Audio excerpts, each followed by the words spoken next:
Hey everyone, this is acyuta-bhava from Nightlight Astrology. Happy Monday, everybody. Today we are going to talk once more about this week's major astrological configuration, which is Mars' upcoming square to Pluto. This is going to happen on July 1st. Mars in Aries will be squaring Pluto in Capricorn on July 1st. This is a very explosive and dynamic transit that most people, most astrologers will be feeling and talking about this week. We're going to start off this week by talking about the aspect one more time, and this time providing you with some helpers, some helpful insights, and hopefully some helpful pieces of advice for how to either work with this energy or pacify it. Two basic responses. We could try to flow with, harness, direct the energy, or we could try to sort of calm the effect it's having on us, maybe a little bit of both. So that's what we're going to talk about today, as well as exploring maybe a little bit of why this aspect is so difficult, or some of the shadows that it tends to bring up in the collective and things like that. Don't forget, before we get started today, please like and subscribe, share your comments, and click on the notification bell for updates. You can always find transcripts of my daily talks on my website, nightlightastrology.com. If you have any questions about our classes, my readings, anything like that you find on the website, feel free to email us info@nightlightastrology.com. Well, we are looking at Mars in Aries square to Pluto in Capricorn on July 1st. I'm really excited to have Ashley, my wife and longtime partner of pairing herbalism and astrology together. We've been working plants and planets together for, 12 years now.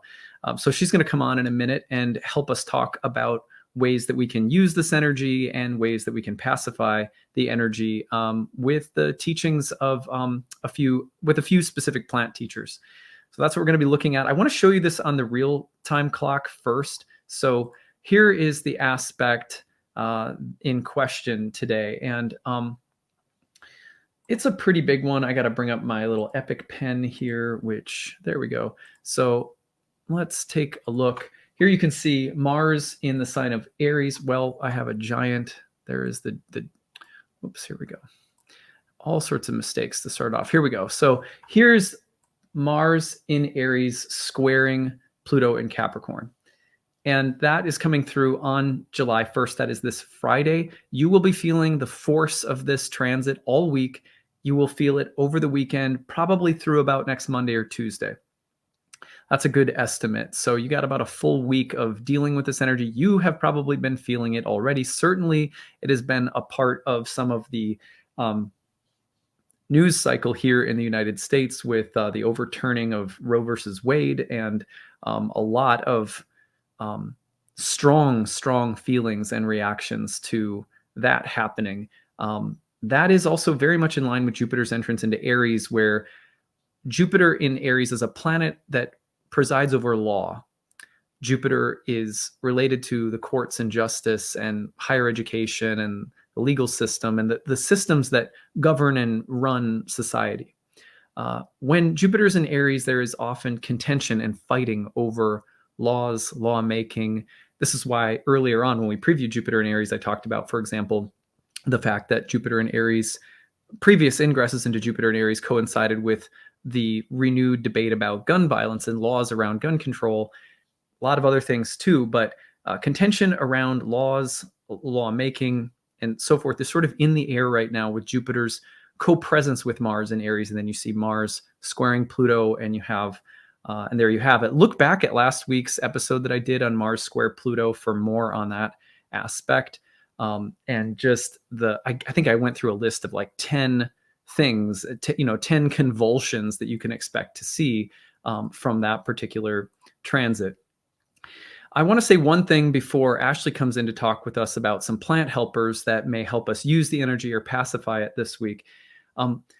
Someone recently asked me, do you have any sense of why we keep seeing so much, like shootings? Someone asked me that, and they said, do you think this has anything to do with Mars square to Pluto? And I was like, no, I mean, Mars square to Pluto is happening right now. Some of the recent mass shootings in the United States have happened, I guess, since Mars entered Aries or right around that time. But I wouldn't necessarily peg it on any one aspect.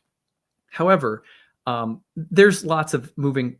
It's because that's a problem that has spanned decades now, right? And it's growing and so forth. So I wouldn't want to try to just name like one, transit that's like 2 weeks long and be like, oh, that's it. But what I do when someone asks me a question like that and there's a transit perfecting in the sky, sometimes my wheels will turn and certain insights will crop up. And so I thought there was one that was worth sharing. Sometimes people say, is like, yeah, is this like a Pluto thing, or like, what is it? One thing that Mars Pluto exposes is the shadow of the hero. So let's just broadly speaking talk about the hero archetype. In movies, the hero archetype is the lone knight or warrior, doesn't matter if it's a man or woman or whatever, and against insurmountable odds on a solo quest, they battle darkness, and then they vanquish that darkness, and they stagger bloodied across the finish line, maybe having almost died, and then they either die for the cause, or they stumble across the finish line and maybe they've lost a limb, or they're just bloodied and battered, but it's this one person saving the day. That's one of the images of the hero that's really popular in movies in the sort of modern West. What is the shadow of that? If it had a shadow, what would it be? In other words, any archetype that possesses our psyche to the point where we become conflated or identified with it, usually that means that there's some unconscious dimension whenever an archetype possesses us societally or personally or whatever. And I'm not the first person to say this. So I looked at people like Jung and Hillman and some other great archetypal psychologists. Liz Green has said things like this. The shadow of the hero, for example, is, well, if you take those parts, right, the lone individual that rises up against insurmountable odds to save the day. What lives in the shadow of that is loneliness, the feeling of not belonging, of not being special, of being isolated and alone, and of the insurmountable odds being oppressive forces that feel like they are against you, or they are unfair, or contribute to your illness, or harm mentally, emotionally, or physically that are done to you, whether those exist in society or in the form of like just not feeling like you fit in at school or whatever else. And the frustration and even rage of feeling misunderstood, underappreciated, undervalued. And so you could say that some of those things live in our obsession with the hero. One of the things that Mars Pluto can do is to expose within the drive to be number one the deep feeling of alienation, inferiority, oppression, unfairness, and the anger or rage toward those things, which is in some ways exactly the profile that we hear about again and again whenever some lone shooter crops up, and rather than being the lone knight that kills a dragon, it ends up being the lone, perhaps mentally ill individual feeling outcast or alienated or different or disturbed, who is angry and takes it out, rather than taking it out on a dragon, takes it out on someone who is looked at as innocent. So it's like all of those factors, just I'm just making a really vast oversimplification, right? Just as a way of trying to turn that archetype so you can sort of see what's on the other side of it. The reason I think it's important to look at that is because the shadow of the hero in some ways is the feeling of needing to be an individual, heroic, rising above the rest, select and special and unique compared to the rest, standout individual, accomplishing things no one else has, victorious, special. And when we elevate that standard of what it means to be beautiful or valid or happy or loved, the shadow of it is that many people end up taking on all of those feelings of ostracization and abandonment and not feeling special, or, like that. And then, what do we see? We see an endless amount of memes trying to pump people up. Well, you are special and like this. And in some ways, that whole thing is just evidence of the fact that we are sometimes possessed by the hero archetype and its shadow, the outcast loner who doesn't have a heroic role to play and who may become destructive toward themselves, toward others, who may feel left out, who may take it out on others. It's a complicated thing. So I can't, I'm just trying to give a simple summary of what might be on the other side of the hero obsession. The reason I think it's important for today, and that I'm glad to have Ashley come on and talk about help, is because when we live in the shadow of the hero, the feeling is always, it's up to me. There's something I have to do. No one else can do. I'm on my own. I've got this. I mean, everyone should pull themselves up by their own bootstraps, take responsibility. It's all a heroic messaging. And we've lost touch of the fact that, it takes a village. You don't do things alone. In fact, that maybe the least, the shadow of the hero wisdom is the, forgetting about tribe, forgetting about family, forgetting about community, forgetting about relationship and cooperation. And so with an aspect in the air this week that can be so much about individual will and responsibility and power and sovereignty and, might makes right and fight and all this, it can be so heroic.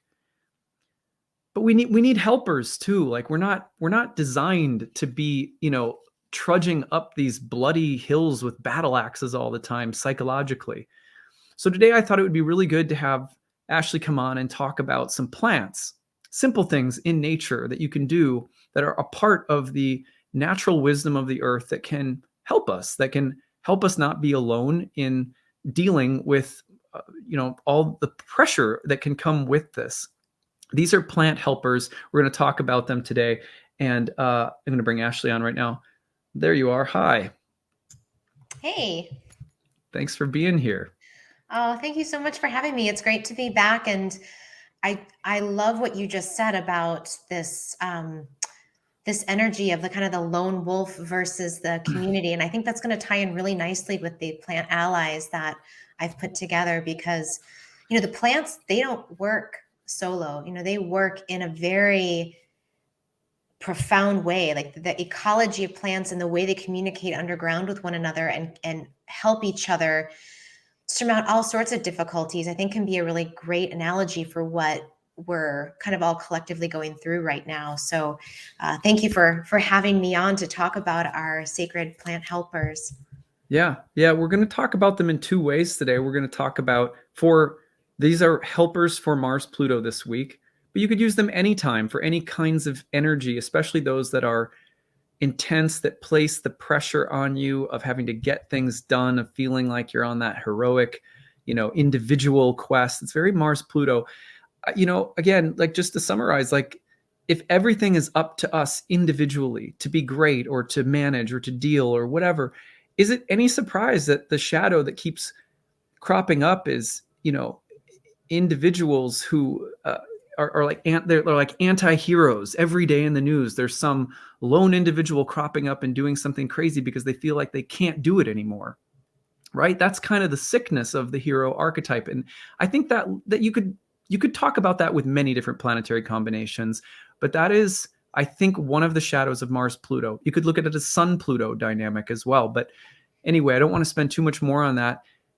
So we need help. We can't live life alone in a vacuum, heroically trudging on and doing it all ourselves. And I think the plants I've always appreciated about Ashley is that, in working together and being married and everything and dating, I guess, for 11 years now, going on 12, she's always looking for help with the plants. There's something, I know which plant can help with that. So I think that's a good energy to bring in today. So there's two plants we're going to talk about that can help us use this energy, which means I guess, channel it in the right way, direct it when there is a pressure to get things done, or to use the will of Mars with the sort of explosive dynamic of Pluto, and there's pressure and you got to use it and not get overwhelmed by it, but you're in a pressure situation. You could use some help using the energy. Let's talk about these two plants, Ashley. Tell us about your first one. So the first one is Horsetail. Horsetail, this plant is really, really powerful as a conduit and for helping us maintain structure and boundaries while we're getting a, bleep ton of work done.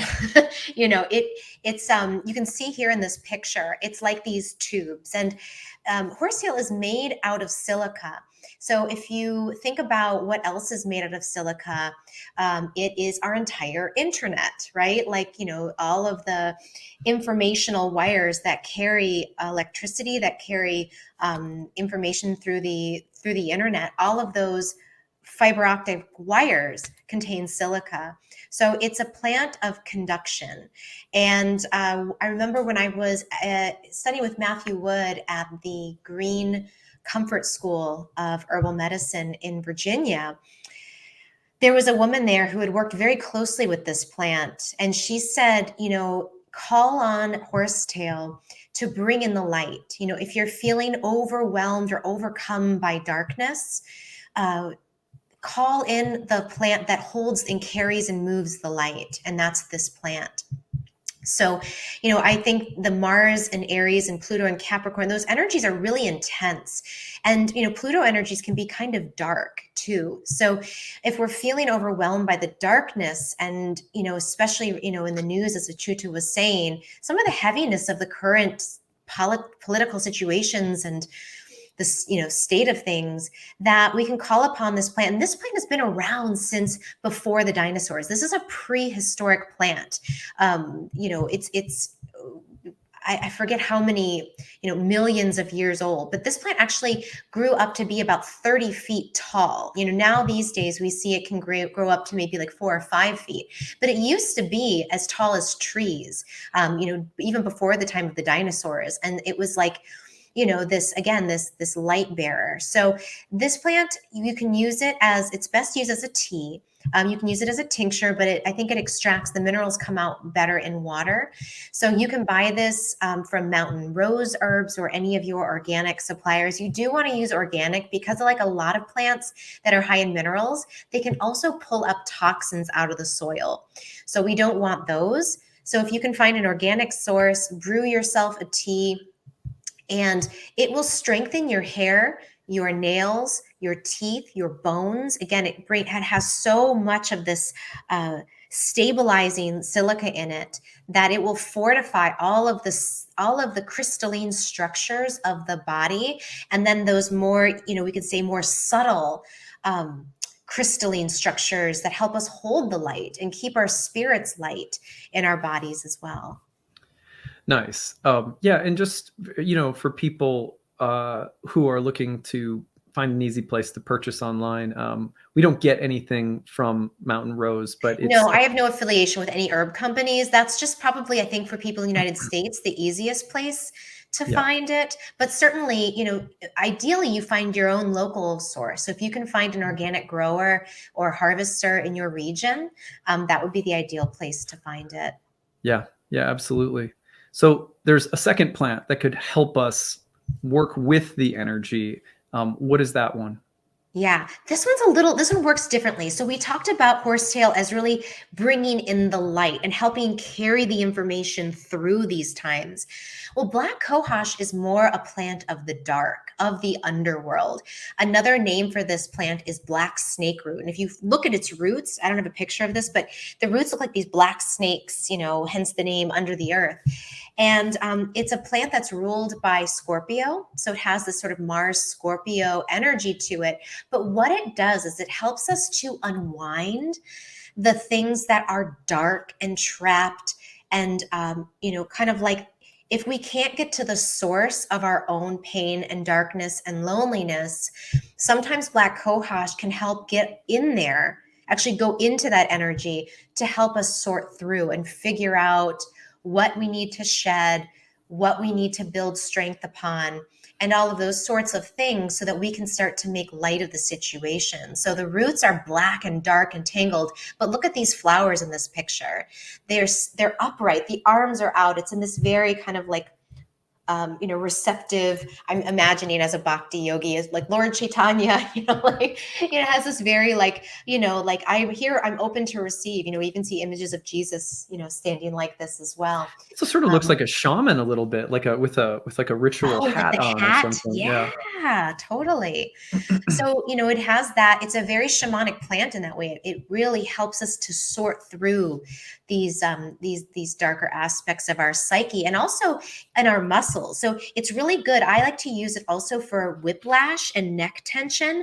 So if you've been in a car accident and you've had whiplash, or you just tend to carry tension in the neck, it can be really helpful at helping to relax and loosen that tension. It can also be helpful for tension in the lower back, where you feel like maybe there's like a dragging heaviness in the low back. If as a woman you ever experience menstrual cramps that are heavy and dragging, it's like this very sort of dark, draggy energy. But what it does is it gets in there and it lightens all of that up for you.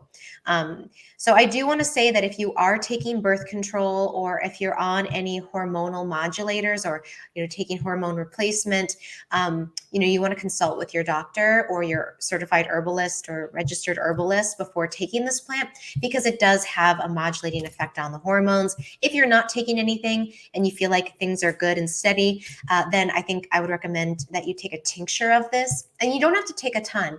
You can start off with 3 drops as a very kind of more gentle, energetic dose, and work up to a full dropper full to get a little bit more of that muscular tension releasing energy.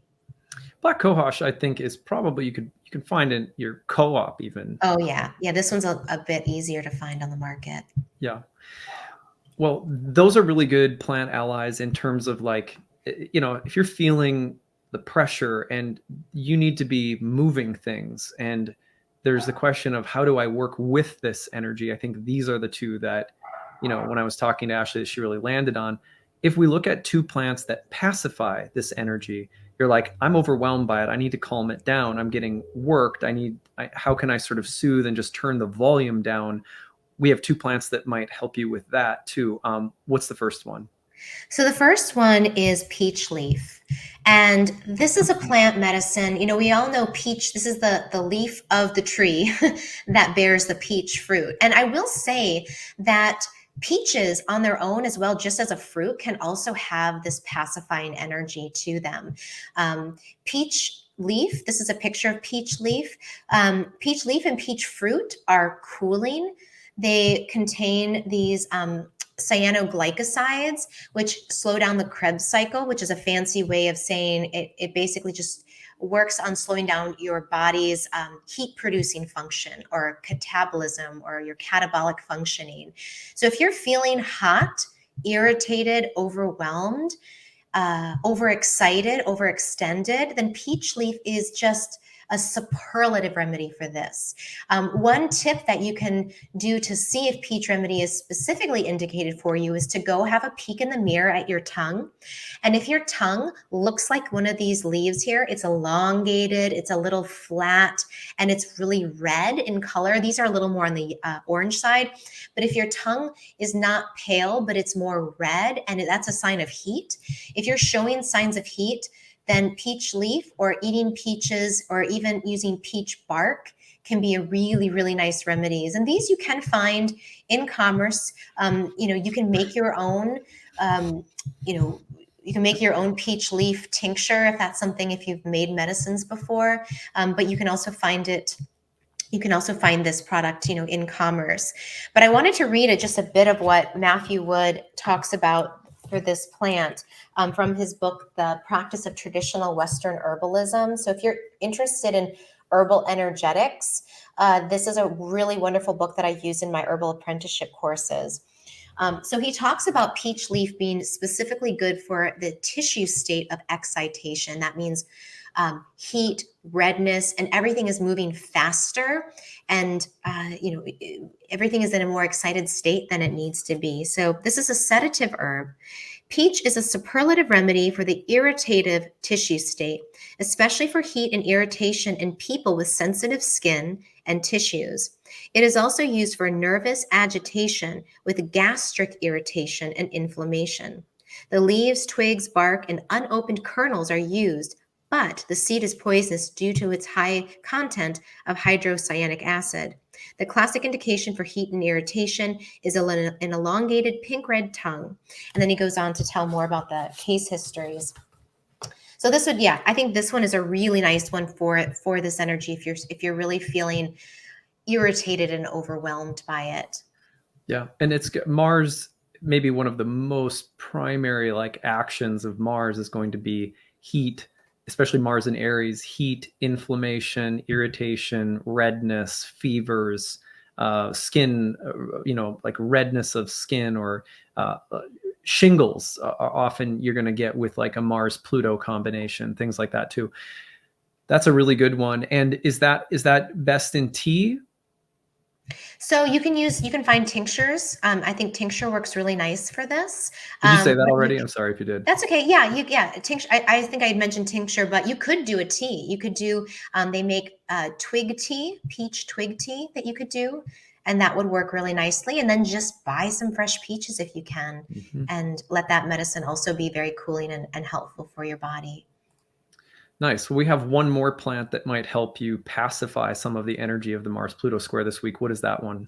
So that is Linden. And so whereas I think the peach leaf works really well for that Mars heat, hot, irritative energy, the Linden is going to work a little bit more on the Pluto and Capricorn, a little bit more of that constrictive, tightening, kind of like just a little bit too, like kind of like the energy of things just feeling like things need to be perfect, but it's too hard to even begin getting there. So Linden is also, it's also pacifying, it's also a sedative, but it really works a little bit more on the mind. So I really like this plant. It's a tree actually, but we use the leaves and the flowers that are pictured here. And it's for sedating hyperactivity of the mind, for hasty speech. So if you feel like your mouth is sort of getting ahead of you, or maybe you've been saying you're a little too quick to speak, or maybe you've been using sharp or harsh words with your family or friends, or even in your own mind, Linden will really soften that voice. It'll soften that energy, pacify it, slow it down. It's also really good for when you feel like your mind is flitting from subject to subject and you're having a hard time focusing. It can help your mind to settle, to relax. It can help with heart palpitations as well. It has that heart-shaped leaf, which is an indication as a heart remedy. And so that one works, I think, ideally as a tea. And that one's very easy to find. Try to find organic. And you can make it as a tea. It blends well nicely with chamomile as a relaxant, especially, if you wanted to give it to children. Linden is safe for kids. It's safe in pregnancy. So you could blend it with another safe, pacifying herb like chamomile. And that would work really, really well together. Yeah, just to kind of put a bow around this, thank you so much first for, just bringing the plant wisdom, because, this is one of the more intense transits of the year. This Mars-Pluto dynamic, especially because Jupiter's in Aries along with Mars, so it's got a little extra pop to it. We're coming to this in anaretic degrees. Those are the late degrees of Aries and Pluto's long journey through Capricorn. So there's a feeling of there being a lot of history behind what's happening right now, and and so it's easy for there to be this, this kind of volcanic dimension to the transit. I think, again, if I were to summarize why I thought, well, what would be the use of having, plant teachers? And because there's too much pressure with Mars and Pluto to go it alone, to try to do things alone. And, with the pressure of being a hero, of pulling ourselves up by our bootstraps, of doing everything solo, of overcoming all odds, of being victorious, of being special, of being unique, and especially the pressure to figure everything out on your own. you know, we we love a good hero story, and we are so quick, um, we're so quick to forget that behind every personal accomplishment is usually an entire ecology of support. And usually the support, the most fundamental, valuable support, boils down to love. If you look, for example, I was watching the NBA draft this past week. Every other guy that got up there was sobbing and holding his mother. Here are, like, world-class athletes who spend their lives in the gym, 4 a.m. to 8 p.m. every couple of hours, working out again, feeling their bodies. They're going to these hyperbaric chambers. I mean, they're totally programmed to be good at like one particular thing. First of all, most of us are not like that, right? And yet a lot of the times we end up looking toward those images. We're like, that's what I've got to do. I've got to start my morning at 4 a.m. I got to be running on that dark street. I got to be, whatever. But the truth is that when that person gets to relish the accomplishment, what did they do? They hugged their mom, so it's like these transits, when they come through, they can make you feel like the weight of the world is on your shoulders. But the thing is, you don't have to do it alone. And in fact, you suffer so much when you treat transits in life in your birth chart like it's this big heroic journey, and you have to take all these steps and evolve and get better at life and da da da. It's like, what if the purpose of life was about relationships? What if it was about, love and friendship? You can hear our daughter screaming in the background. know. She's like, hey, please, can we hang I have out? to go pee and I need your help. I cannot do it alone. Well, The epic struggle of the 3-year-old. Yeah, totally. Perfect time for us to wrap Yeah, right and now. I just wanted to say too, on that note, this is such a good time to rest, and like last night I cuddled in bed with my girls and just snuggled them a little longer. And it's, taking that time, and I'm going to go do this. I'm going to go take care of her next, but just relishing these moments and, making sure that you're taking time to rest and reset, because without that, it's really hard to handle, the uproars, because they're not going to stop. Yeah, for sure. Well, I can close us down if you want to go take care of her. Okay, I'll close us down. Thank you. Thank you. So, as we are closing up here, I also want to let you guys know that Ashley and I are in the process right now of developing a new offering that will begin in January of 2023. We don't have a title for the offering yet and an exact structure of how it works. We're in the very early phases. Maybe in the next month, we hope to be, sort of promoting it and offering it on the website. But the gist of it is going to be that we're going to hold monthly new and full moon gatherings for people who want to join this group. And every month we're going to be looking at the astrology of the month, but we're also going to be dieting or working with plants.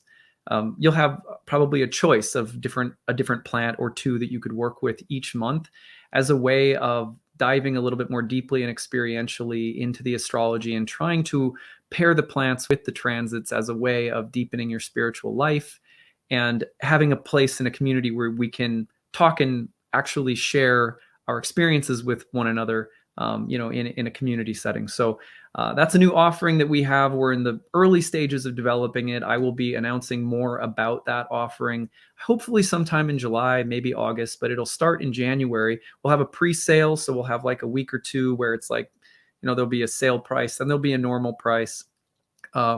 And maybe we'll even put it back on sale during the Kickstarter again or something like that.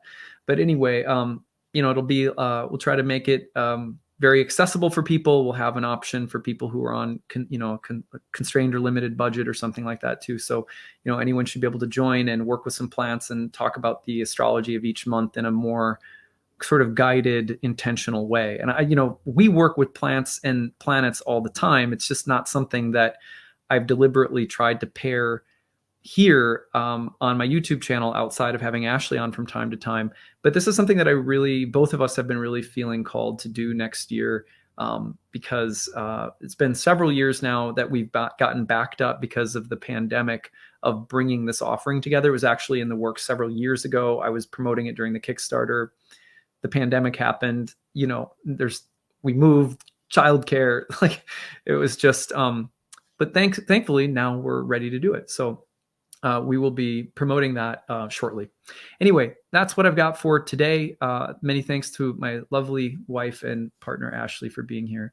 And please like and subscribe, share your comments in the comment section. Love to hear how you're working. If you decide to work with any of these plants, how do they help you this week? You should be able to pick most of them up pretty easily. And even just working with them a little bit, you'll probably feel some support.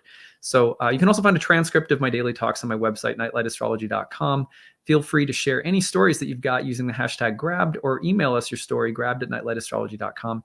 That's what we've got for today. Hope you guys are doing well. Take it easy. Bye.